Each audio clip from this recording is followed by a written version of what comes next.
Jelly Bean and the Unbreakable Egg, written by Troiano and illustrated by Susan Banta. It's a Holiday Hill farm book.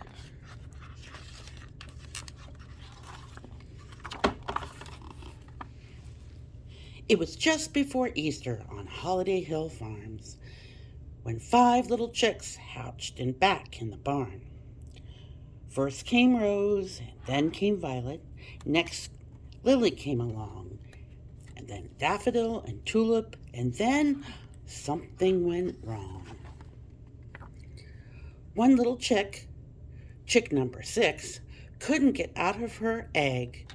The shell was too thick. She tried every trick that a chick knew to do. She tried, and the others tried too. They pecked, and they poked it, and they gave it a whack, but the unbreakable egg just wouldn't crack. So they begged and they pleaded, they started to shout, but that unbreakable egg would not let her out. Then the farmer came in and took chick 6 away, with the rest of the batch that hadn't hatched that day.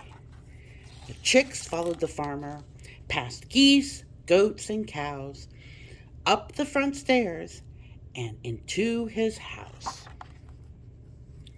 There were eggs on the table, and there were eggs on the chairs. There were dozens and dozens, but which egg was theirs? Then the 5 little chicks heard a soft rapping sound and knew that chick 6 was the table tapping.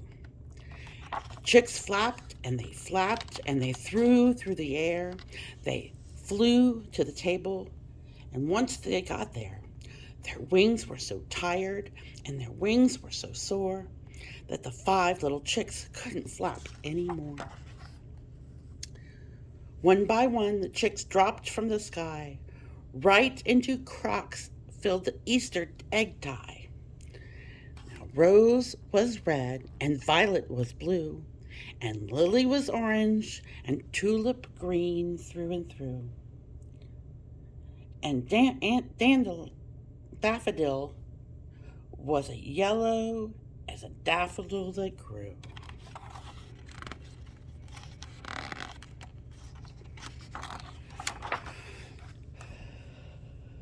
Inside her egg, chick 6 started to cry.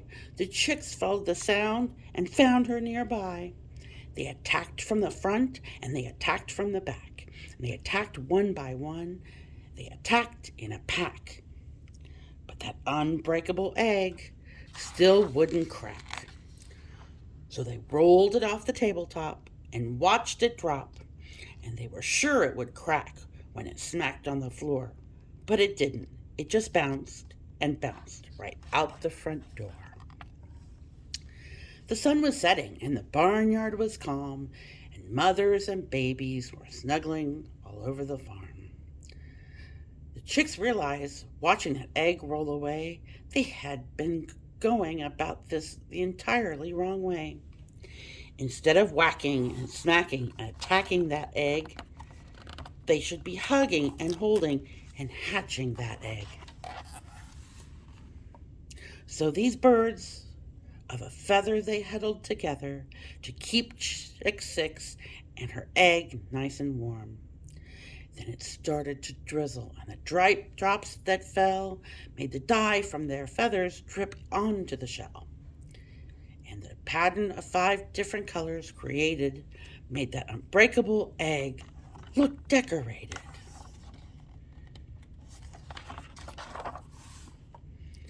And on Easter morning, with the sun shining bright, the 5 little chicks woke up from the night.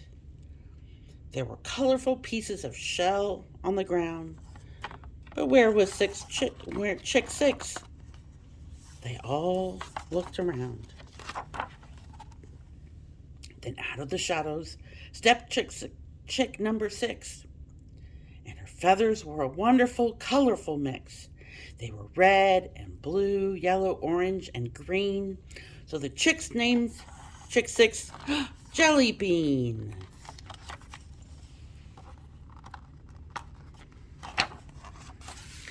The chicks marched through the barnyard, proud as can be, with Jelly Bean in the front chirping, "Come on, follow me." Every animal on the farm joined in the fun, and it was the best parade ever, the very best one. You see, that egg wasn't unbreakable, not one little bit. The truth was that egg didn't like to be hit. So when you have a trouble that grows and grows, think of daffodil, tulip, lily violet, and rose. And when you get stuck and you don't know what to do, don't hit, don't shout, don't pout, don't beg. Remember, there's more than one way to crack an egg. The end. We've been reading Jelly Bean and the Unbreakable Egg. Written by Troiano, illustrated by Susan Banta, and it's a Holiday Hill Farm book.